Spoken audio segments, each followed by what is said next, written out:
Ah bir ateş ver, çıgaramı yakayım.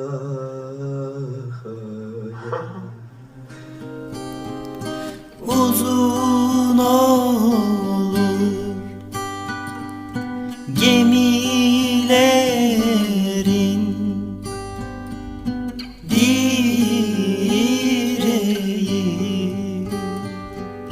ah yanık olur anaların yüreği.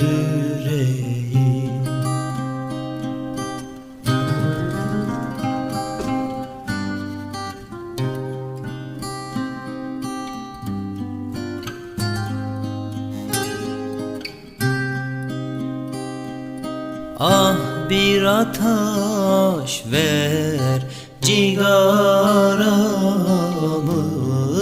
yakayım.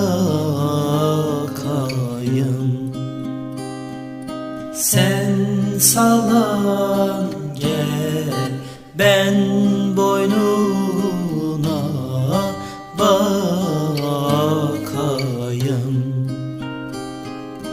Uzun olur gemilerin direği, ah çatal olur efelerin yüreği.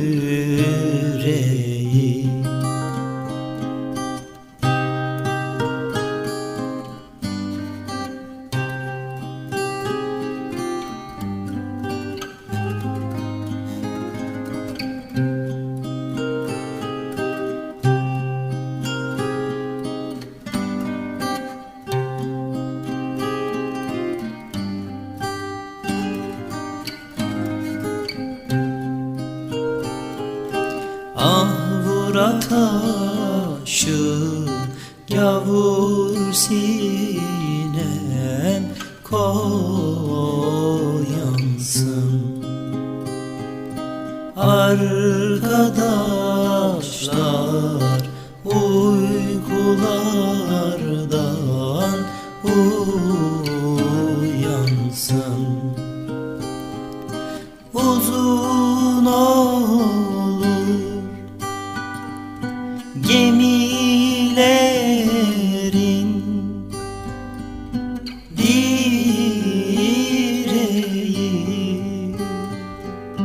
ah yanık olur analar